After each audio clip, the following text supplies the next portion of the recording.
थे, विस्की की बोतल से खरीदते थे, टीवी सेट से खरीदते थे।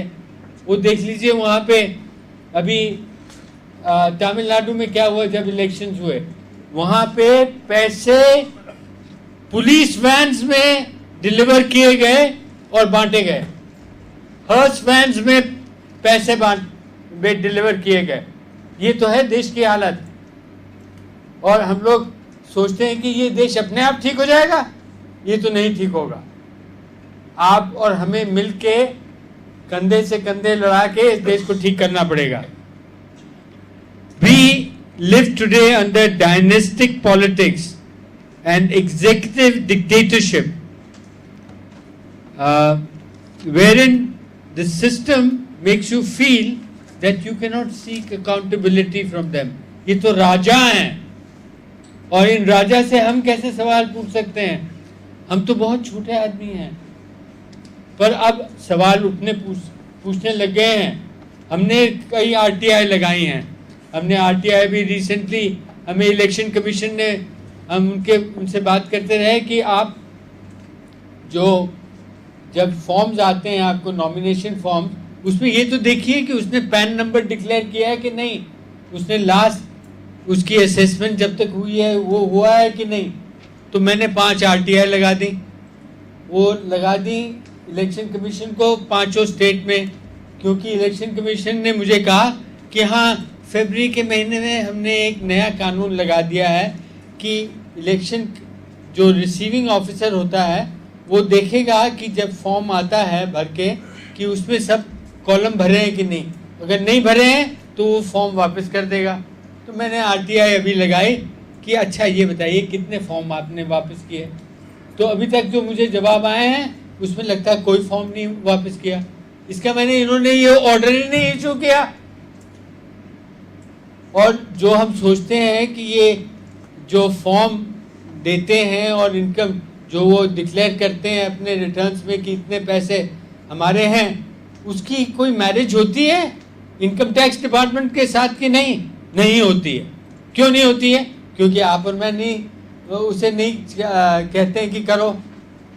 और ये लोग पर्जुरी कमिट कर रहे हैं। इसका अगर आप फॉर्म दीजिए सरकार को जिसमें आप कॉलम ब्लैंक छोड़ दीजिए, नॉट एप्लीकेबल ना लिखिए, या आप जैसे ये जो अंधेरिया मोड़ पे एक फार्म है हमारे शासन का, उसकी वैल्यू डिक्लेयर की है कोई 7.4 लाख। मार्केट वैल्यू उसकी कितनी होगी? अगर अडवाणी साहब जिस कोठी में रहते हैं उसकी वैल्यू है 130 करोड़ रुपए, जो पृथ्वीराज रोड पे है, तो वो अंधेरिया मोड़ में जो पता नहीं कितने एकड़ ज़मीन है उसकी भी वैल्यू उतने के आसपास होगी आज की तारीख में, और उसको डिक्लेयर कर रहे हैं 7.5 लाख। और हम लोग कुछ कह नहीं रहे। ये कैसा माहौल है? ये कब तक चलेगी इस तरह की राजनीति? हमारे जो इलेक्शन कमिश्नर्स हैं और जो आज भी हैं, इन सबको बता दिया जाता है कि आपको इसके बाद भी दूसरी नौकरी मिलेगी। तो 60 साल के तो होते हैं जब इलेक्शन कमिश्नर बनते हैं और वो 5 साल की मिलती है, फिर कहते हैं कि एक और नौकरी मिल जाएगी। तो वो लोग बेचारे कुछ कहते नहीं है। तो क्या हुआ है कि आज तक जो इलेक्शन कमिश्नर्स आए हैं जिनके पास जुडिशियल पावर्स हैं, जो इलेक्शन फिर से करा सकते हैं, जो लोगों को डिस्क्वालीफाई कर सकते हैं, उन्होंने एक पावर्स ही नहीं एक्सरसाइज की है। मैं कितने इलेक्शन कमीशन से मिलता रहा हूँ। एक दफ़ा जब गिल साहब रिटायर हुए तो मैंने उनको फ़ोन किया, उनके यहाँ पे मैं उन्हें पहले मिल चुका था जब वो एग्रीकल्चरल सेक्रेटरी थे, और कहा कि साहब आपके पास बहुत नॉलेज है, आप हमें अब हेल्प करिए। कहते हैं मैं तो थक गया हूँ। और क्या थके हुए इंसान ने CWG में इतना घोटाले कर दिए और हम लोग देख रहे हैं उसे। ये हालत है।